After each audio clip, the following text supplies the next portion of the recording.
On a cold February evening in 2004, a young woman vanished without a trace along a desolate stretch of New Hampshire highway. Her car was found abandoned, her belongings scattered, and her whereabouts unknown. What happened to Maura that night? Was she a victim of foul play, or did she choose to disappear? The answers remain elusive, but the questions linger like a chilling fog over the White Mountains, a promising life interrupted. Maura Murray was a 21-year-old nursing student at the University of Massachusetts Amherst.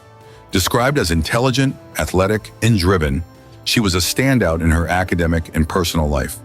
A former West Point cadet, Maura had a disciplined upbringing and a bright future ahead. But beneath the surface, her life was unraveling. She was grappling with personal struggles, including a strained relationship and a recent credit card fraud incident that had landed her in legal trouble. These pressures may have been the catalyst for what happened next.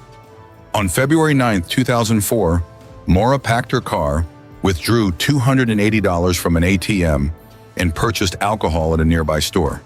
She emailed her professors, claiming a family emergency, and left campus without telling anyone her destination. Her actions suggested she was planning a short getaway, perhaps to clear her mind. But where was she going, and why the secrecy? The crash on Route 112. At approximately 7 p.m., Maura's black 1996 Saturn sedan veered off Route 112 in Haverhill, New Hampshire, a remote area surrounded by dense forest. The car struck a snowbank and came to rest against a tree. A local resident, a school bus driver named Butch Atwood, spotted the wreck and approached Maura. She was alone, shaken but unharmed. Atwood offered to call the police, but Maura declined, insisting she had already contacted AAA. This was a lie. AAA had no record of her call. Atwood returned to his home, less than 100 yards away, to call 911. When police arrived just 10 minutes later, Maura was gone. Her car was locked with a rag stuffed in the tailpipe, a detail that would later spark endless speculation. Inside the vehicle, police found her belongings: a backpack, toiletries, a bottle of wine, and a box of Franzia wine that had spilled on the seat. Missing were her cell phone, debit card, and keys. The scene was eerily quiet, with no footprints in the snow to indicate where she had gone. The investigation begins. The initial police response was slow, treating Maura's disappearance as a possible case of a distressed driver wandering off. But as days turned into weeks, the case grew more complex. Search teams scoured the area with dogs, helicopters, and volunteers, but no trace of Maura was found. The lack of physical evidence, footprints, clothing, or DNA, deepened the mystery. Had she succumbed to the freezing temperatures? New Hampshire's winter is unforgiving, with sub-zero nights that could claim a life within hours. Yet no body was ever recovered. Investigators pieced together Maura's final hours. Cell phone records showed she had called her boyfriend, Bill Roush, and checked her voicemail before the crash. She had also searched for directions to Burlington, Vermont, and the White Mountains, suggesting a planned trip. But why this destination? Maura had no known ties to the area. Theories and speculation. The absence of concrete evidence has fueled countless theories, each more tantalizing than the last. Here are the most prominent: foul play. The most chilling possibility is that Maura met with foul play. The remote location, coupled with her sudden disappearance, suggests she may have encountered a predator. A local man, later dubbed the creepy guy by online sleuths, lived near the crash site and had a history of suspicious behavior. However, no evidence linked him to Maura. Another theory points to a passing motorist offering her a ride, only to harm her.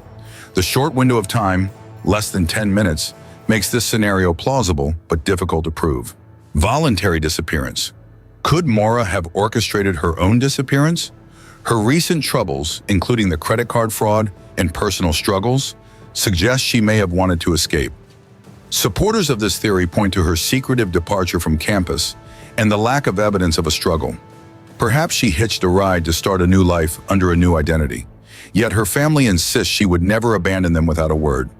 The absence of any financial activity or sighting since 2004 weakens this theory.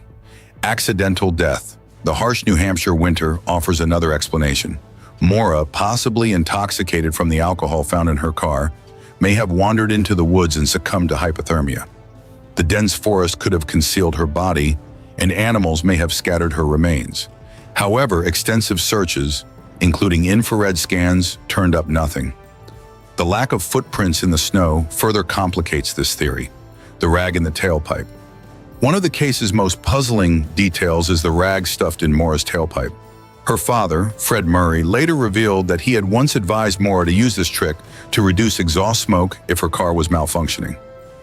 Was this a sign of mechanical trouble, or did someone tamper with the vehicle to incapacitate her? The rag remains a haunting clue, open to interpretation. The role of the internet. Maura's case exploded in the digital age, becoming a focal point for true crime communities online. Podcasts, Reddit threads, and blogs have dissected every detail, from her car's condition to her mental state. The Missing Maura Murray podcast, hosted by Tim Polari and Lance Rienstierna, brought renewed attention, while ex-users have shared theories and alleged sightings. Some posts claim Maura was spotted in Canada or living under an alias, though none have been verified. The internet has also been a double-edged sword. Amateur sleuths have uncovered leads, such as a potential sighting of a woman matching Maura's description at a gas station days after her disappearance. But misinformation and harassment of locals have muddied the waters. The Murray family, particularly Fred, has faced scrutiny and blame, with some accusing them of withholding information. Fred remains steadfast, tirelessly advocating for answers. Unanswered questions. The Maura Murray case is a labyrinth of contradictions. Why did she lie about calling AAA? Why was her car locked if she planned to return? What was the significance of the rag in the tailpipe?